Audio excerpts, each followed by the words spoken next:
ఇవాళ మీకు పరీక్ష పెడుతున్నా. నేను ప్రశ్న అడుగుతా, మీరు జవాబు చెప్పాలి. మన తెలంగాణ ముఖ్యమంత్రి ఎవరు? అగో అదేం ప్రశ్న అని చూడకుర్రి. మీరు అట్లా చూస్తే ఇంకో ప్రశ్న అడుగుతా. రేవంత్ రెడ్డి ఎవరు? అగో ఏంది ఈ పిల్లకు పిసగిన లేచిందా? అడిగిన ప్రశ్ననే మళ్ళా అడుగుతున్నదని కోపం చేయకుండ్రి. ఇయాల రేపు అడగాల్సి వస్తున్నది. పాపం రేవంత్ సారు నవ్వేటోళ్ళ ముంగట జారిపడ్డట్టే అవుతున్నదట. ఇది నేనంటున్న మాట కాదుల్లో, ఇగో మీరే చూడుండ్రి. Secret. What is Andhra promoting at Davos? Sir, Hyderabad, Telangana is the place for investment. Davos is the place for marketing. Samaj కాలే కదా, మళ్ళీ పారి చూడుండ్రి. Secret. What is Andhra promoting at Davos? Sir, Hyderabad, Telangana is the place for investment. Davos is the place for marketing. ఏం అడుగుతున్నాడో చూసిండ్రా?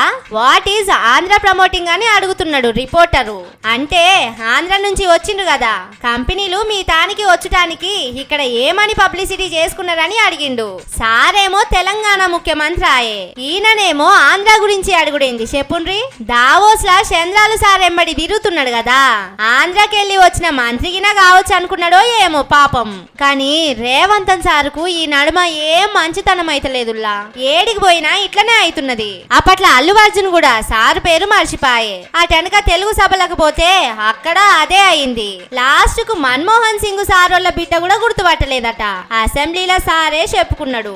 ఇట్లా ఎక్కడికి పోయినా సారును ఎవ్వరు గుర్తుపడతలేరు. కానీ ఏడాది సంధి చేసిన పని కంటే ఎక్కువ పబ్లిసిటీ చేసుకున్నా ఎవ్వరు గుర్తుపడతలేరంటే ఏదో కథే ఉన్నది సారు. దీని వెనకాల కూడా కారు పార్టోళ్ళ కుట్రనే ఉన్నట్టున్నది. జల్దినమ్మలో కేసు పెట్టుండ్రి, అట్లనే ఇంకో పని కూడా చేయండ్రి. आप सब जानते हैं हम तेलंगाना राज्य के मुख्यमंत्री 13 महीने से ఎక్కడికి పోయినా మొదలు ఇట్లా చెప్పుకోండ్రి. అప్పుడు కారు పార్టోళ్లే కాదు, కమలం పార్టోళ్ళు కుట్రలు చేసినా అందరూ మిమ్మల్ని గుర్తుపడతారని పబ్లిక్ సలహా ఇస్తున్నారు.